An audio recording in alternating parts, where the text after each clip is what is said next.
Matchmaker Caught Off Guard by Jane Austen, adapted by Maureen Blythe. I play Emma. I play Harriet. In this scene, Emma Woodhouse is proud of her skill as a matchmaker. She takes in hand the romantic interests of her friend Harriet.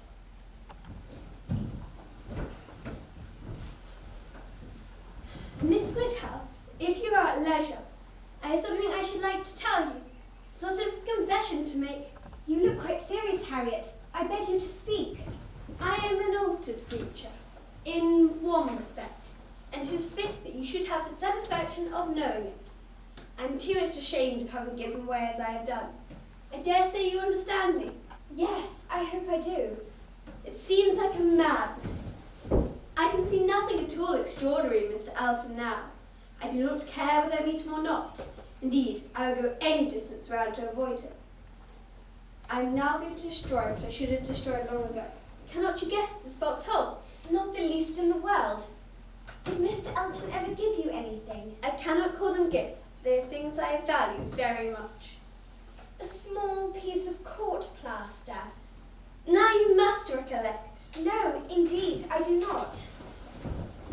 Dear me, I should not have thought it possible you could forget what passed in this very room about court plaster.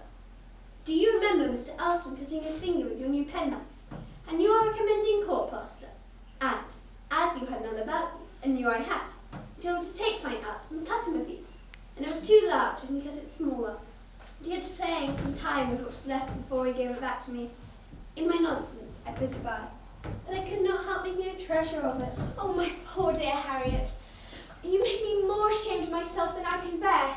Yes, I remember it all now. Oh, my sins, my sins! And I had plenty of plaster all the while in my pocket. One of my senseless tricks, to recommend you to each other. I deserve to be under a continual blush all the rest of my life. I'm sure I never suspected you had some hand yourself. You did it so naturally. And you actually treasured this piece of plaster for his sake. But here is something that is still more valuable. I mean, that has been more valuable. Because this really did once belong to him, which the court plaster never did. The end of an old pencil. Now, this was really his. One morning, perhaps you do not remember, he wanted to make a memorandum in his pocketbook, and this was left upon the table, as good for nothing. But I kept my eye on it, and as soon as I dared, I caught it up. I do remember it. I perfectly remember it, but go on. Oh, that is all. I have nothing more to show you, except I am now going to throw them both in the fire, and I wish you to see me do it. My poor dear Harriet, and have you actually found happiness in treasuring up these things? Yes, simpleton as I was. I am quite ashamed of it now. Oh, but Harriet, is it necessary to burn the court plaster?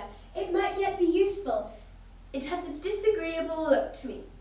There it goes, and there is an end, thank heaven, of Mr. Elton. Well, Harriet, whenever you marry... I shall never marry. Never marry? This is a new resolution. I hope it is not a compliment to Mr. Elton. No, to one so superior to Mr. Elton. Ah, yes. There was not a very disagreeable time when you gave me to understand so much. So you do care for Mr. Frank Churchill? Him? Never! How could you so mistake me?